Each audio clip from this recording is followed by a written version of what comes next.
হ্যাঁ, আপনারা জানেন যে আমরা আমাদের ঠাকুরগাঁও জেলা পুলিশ মাদক এবং সন্ত্রাসের বিরুদ্ধে আমাদের অভিযান চলমান আছে।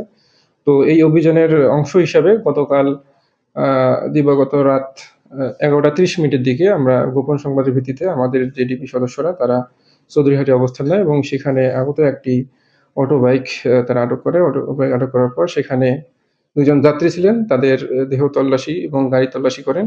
গাড়ি তল্লাশি করে সেখানে ২ টি বস্তা পাওয়া যায়। ২ টি বস্তার ভেতরে ২৮ বোতল বিদেশি বিভিন্ন ব্র্যান্ডের মদের বোতল পাওয়া যায়। তো এই মদের বোতলগুলো আমরা সেখান থেকে জব্দ করার পর আমরা উদ্ধার করে নিয়ে আসি এবং ২ জন আসামি জুয়েল এবং আলামিন নামে ২ জন আসামিকে আমরা গ্রেপ্তার করে নিয়ে আসি এবং তাদের বিরুদ্ধে আইনানুগ ব্যবস্থা প্রক্রিয়াধীন আছে এবং আমাদের এই মাদকের বিরুদ্ধে যে আমাদের যে জিরো টলারেন্স এই অভিযান, এই আমাদের অভিযানগুলো অব্যাহত থাকবে। সব মশার বিরুদ্ধে সুরক্ষা দিতে এলো বসুন্ধরা এক্সট্রিম অ্যারোসল। মশার বিরুদ্ধে এক্সট্রিম সুরক্ষা।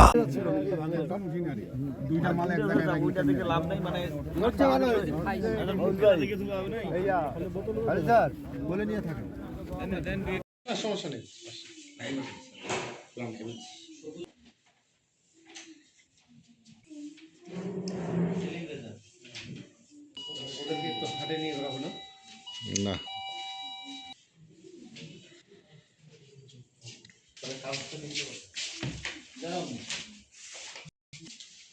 আব্দুল্লাহ আল মামুন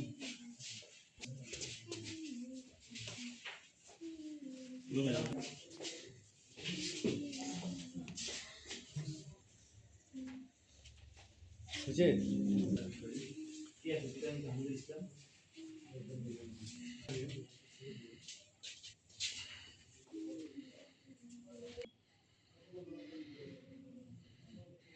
ও ও ও ও